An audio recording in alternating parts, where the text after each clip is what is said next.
So I just got myself the new GoPro HERO12, and yesterday I went outside and conducted a series of tests comparing the new GP Log collar on the HERO12 to the flat collar on the HERO11 HERO12, as well as the D-Log M collar on the Action 4, to see if there are any significant differences and benefits with the new GP Log collar. This is one of the main reasons I got this camera, because I don't really care about the new gimmicky features like the HDR video, Bluetooth audio, or time code. So first of all, let me explain what GP Log is, and then I'm going to share with you the results I got from my tests. According to GoPro, GP Log is a color profile that retains more dynamic range information throughout a video image, which is especially helpful when the scene is very bright and the subject could be overexposed or oversaturated. So basically, it's a log profile that's supposed to provide a wider dynamic range and more balanced colors than the flat color profile. GoPro doesn't recommend using it in darker situations. It's limited to ISO 400, and you can't adjust the EV compensation or use the exposure control feature with this profile. I really don't care about the ISO limitations or not being able to adjust the EV compensation, but I truly don't understand why the exposure control feature is not enabled, because it's my favorite way to expose GoPro shots. So now if I want to lock my exposure, I'll have to manually adjust the shutter speed and ISO. However, the shutter speed only goes as high as 1/400 when you manually adjust it, which is not enough in some cases. This is another stupid limitation I don't understand with GoPro cameras. Why, when you adjust the shutter speed manually, it only goes as high as 1/400 when it can clearly go higher when you set it to automatic. I think the maximum shutter speed on GoPro cameras, at least on the HERO11 or HERO12, is like 1/2000 or 1/4000, but when you adjust manually, it's limited to 1/400. Really don't understand this stupid limitation.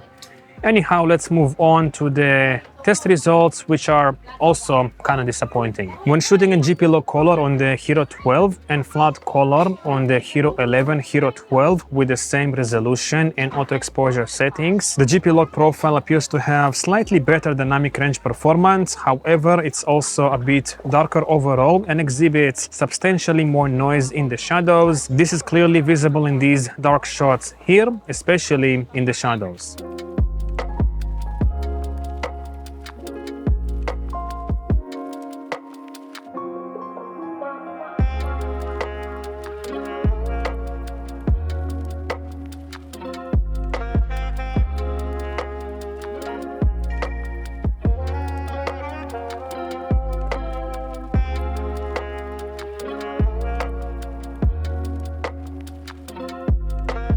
So the GP Log dynamic range performance is very similar to the flat color. Maybe it is slightly better, but it's barely noticeable. However, the noise performance with this profile is much worse, especially in the shadows compared to the flat color. I would recommend using it only in bright conditions to minimize noise as much as possible. But what happens when you manually expose the GP Log color profile? Do you get any better results? I did a couple of tests, and most of the manually exposed shots were much cleaner in the shadows compared to the auto exposed shots. I got these results by slightly overexposing the shots, which I learned from using my Sony cameras. However, it's kind of hard to do with the GoPro because you don't have anything to measure exposure with. You don't have histogram, exposure metering, or zebras. When I was overexposing the shots, I had to use the rear display on the GoPro, which is not the most accurate way to do it.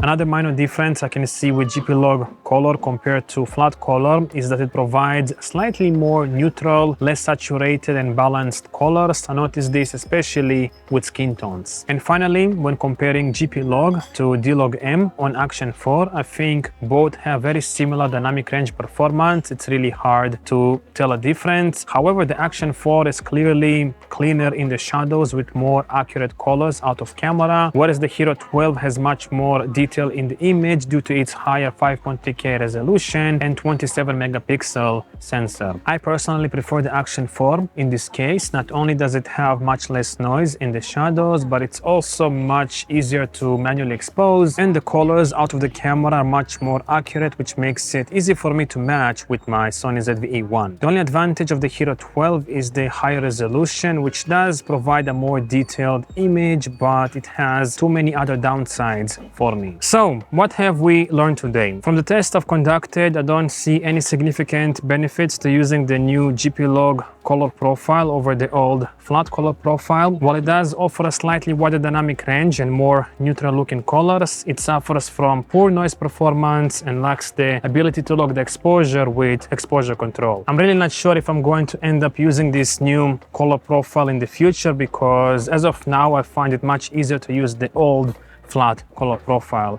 Anyhow, let me know what you think about this GP-Log color profile down below, and I guess I'll see you again soon. Peace.